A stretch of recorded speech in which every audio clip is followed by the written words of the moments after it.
بسم اللہ الرحمن الرحیم۔ اس وقت میں رنج و غم اور صدمے کی فضا میں گفتگو کر رہا ہوں۔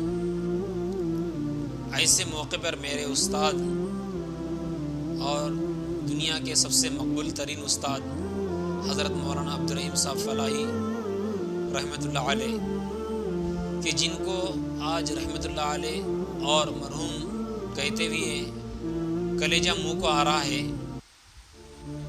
حضرت اپنی مختصر علالت کے بعد اللہ تعالیٰ کے جوار رحمت میں پہنچ گئے ہیں۔ انا للہ و انا الیہ راجعون۔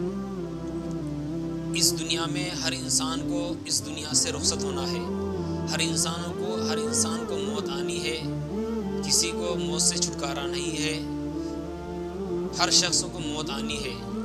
موت سے ہے کسی رستگاری، آج وہ تو کل ہماری باری۔ لیکن بعض لوگوں کا جانا ایسا ہوتا ہے کہ وہ لوگوں کے دلوں پر نقوش چھوڑ جاتے ہیں۔ میرے استاد محترم انہی لوگوں میں سے تھے، اور حضرت ان ربانی علماء، ان ربانی افراد میں سے ہے جن کو دنیا مشغول نہیں کر سکی۔ ان کے والد بزرگوار نے ان کو آخرت کے لیے تیار کر رکھا تھا۔ اس میں کوئی شک نہیں کہ حضرت کی دنیا بھی حضرت کے لیے آخرت بن گئی تھی، اور حضرت نے جو کام کیا وہ صرف اور صرف آخرت کے لیے کیا۔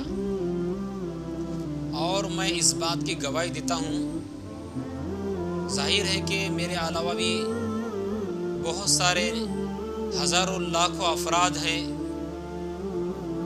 اور کروڑوں افراد شہید ہیں اور گواہ ہیں، لیکن میرے اور آپ کے آقا سرکار دو عالم صلی اللہ علیہ وسلم نے فرمایا، انتم شہداء اللہ فی الارض، کہ مسلمان کسی کے تقوی کے بارے میں، کہ مسلمان کسی کی نیکی کے بارے میں گواہی دے تو وہ اللہ تعالیٰ کے یہاں قبول ہو جاتی ہے، اور یہ اس بات کی علامت ہوتی ہے کہ وہ اللہ کے یہاں مقبول ہے۔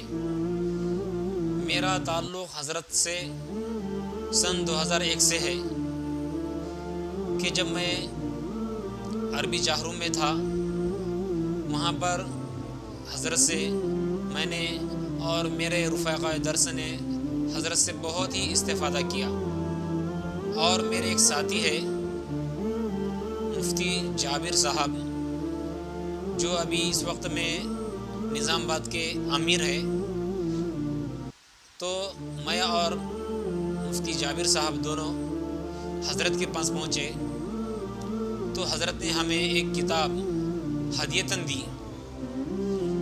اس کتاب کا نام ہے ذریعۃ الوصول الی جناب الرسول، بہت ہی نایاب درود شریف کا مجموعہ ہے، اور جب حضرت نے ہمیں دی تو ہم اس سے استفادہ کرتے رہے، یہاں تک کہ فراغت تک کہ ہم نے کسی دن بھی اس کتاب کا ناغہ نہیں کیا۔ ہم کثرت سے روزانہ اس درود شریف کو پڑھتے تھے۔ یہ ہم دونوں کا اچھی طرح سے معمول تھا۔ اللہ تعالی حضرت والا کی بال بال بال بال مغفرت فرمائے۔ لیکن افسوس کی بات یہ ہے کہ جن کے پاس لاکھوں ہزاروں کروڑوں شاگرد ان سے پڑھ چکے، آج وہی شاگرد ان کے تدفین میں، ان کے جنازے کی نماز میں شریک نہیں ہو سکے، یا اسے ہماری بدقسمتی سمجھے یا اللہ کی طرف سے آزمائش لاک ڈاؤن کی وجہ سے ہو سکتی ہے۔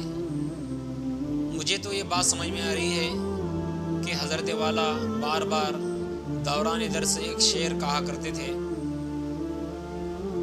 پھول کیا ڈالو گے تم میری تربت پر، تم سے خاک بھی نہ ڈالی جائیں گی۔ آج وہی بات صادق آ رہی ہے۔ میں اور میرے رفقائے درس اللہ رب العزت کے بارگاہ میں دعا گو ہے، اور بہت ہی مخلصانہ اور عاجزانہ دعا کرتے ہیں کہ اللہ تعالی حضرت والا کی بال بال مغفرت فرمائے، اور حضرت کو جنت الفردوس میں جگہ نصیب فرمائے، اور جنت میں اعلیٰ علیین مقام نصیب فرمائے، اور حضرت والا کی تمام تر حسنات و خدمات کو قبول فرمائے۔ اور پسماندگان کو صبر جمیل عطا فرمائے اور جامعہ کو اس کا نعم البدل عطا فرمائے۔